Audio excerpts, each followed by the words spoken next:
If you have a reporter, for example, that's unscrupulous, unethical, irresponsible, and just plain incompetent, you can always run after the editor, and you can talk to the editor. I don't want to say I didn't mean to say run after the editor, but you can talk to the editor, you can talk to the publishers, you can talk to their principals. But in the case of an individual blogger who is just accountable to himself, essentially the editor is Malacañang. Di ba? Essentially, if this person goes quote-unquote out of line, the editor is ultimately Malacañang. Kaya nga gusto nila. May question ako, no? With due respect to the bloggers, saan ba nanggagaling ang fake news? Sa inyo ba? Well, meron din, sir. Pero at least, like I said, kung meron man, may accountability. Kung meron accountability. Mananagot. May mananagot. So, yun yung point doon. So, you can be sued for libel. I mean, we can go to jail. We can pay millions. I know, but even the blogger can go to jail. Ako nga, more to the point, Edwin, may favorites ba? I mean, even within the Malacañang press corps, di ba? It happens very often that the president has favorites. But ako, gusto ko malaman yung dynamic noon, no?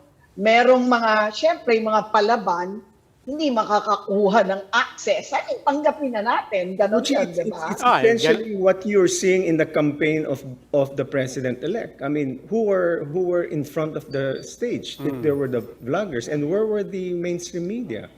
Diba? Is that the setup that you're doing, replicating the format in the campaign where vloggers are given precedence over mainstream media? So is that the kind of media that the MPC would be the result? So you're seeing already is diba sinasabi nila, how you campaign is how you govern is how you campaign. So are we looking at a situation where the vloggers will be given precedence over mainstream media? I mean, that's a question that needs to be asked, because obviously the incoming secretary is a blogger, and therefore may bias siya ron. And rightly so, pero pag-usapan lang talaga. And essentially, ano ba ang role talaga? Yung mga vloggers sa campaign, they were not doing news. They were making bongbong look good. Propaganda. And campaign yun eh. But right now, iba na to. Nation building ang pinag-uusapan dito. Let's say, kung may isang project na gagawin, may isang policy na gagawin. Di ba? Kayo, pinag-aaralan nyo yan. Pinag-uusapan nyo sa news desk. Sila, saan manggagaling yung subject matter expert? I mean, there are many concerns why, since opinion naman sila, by and large opinion naman sila, maybe they can just take their video clips of the interviews from mainstream media. But if they want questions asked, then send it to their favorite secretary who's also a blogger. Let them, I think it's really more and more as we see bloggers insisting on taking precedence over a job which they may not exactly be at home or trained with. It presents a threat to democracy in the sense of where are we getting our objective news. So and if by numbers, by in terms of numbers, in terms of quantity, like sinabi ni Robbie, million talo na, si Ami million sila, talo na kayo. Di ba? I mean, it's a question of numbers din pag ganyan.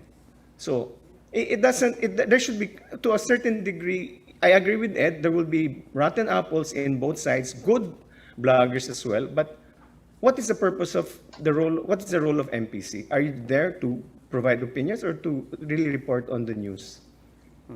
And also the question of accountability. Ako, I'm just interested in seeing how they're going to do it. Kasi kami, we just keep doing what we're doing. Yeah. Diba? Yeah. Whether with vloggers or not. Bahala na yung ano. I think we need some media literacy programs eh. Pero ito na nga yung, ito na rin yung sinasabi na you don't necessarily have to suppress media eh. All you have to do is just crowd out media and just use the bloggers if they're really friends. Like you're saying, Luchi, friends ba sila ng gobyerno? Eh di, yan na lang, gawin natin. Let's crowd out without the stick of repressing media. Ito na lang gawin natin.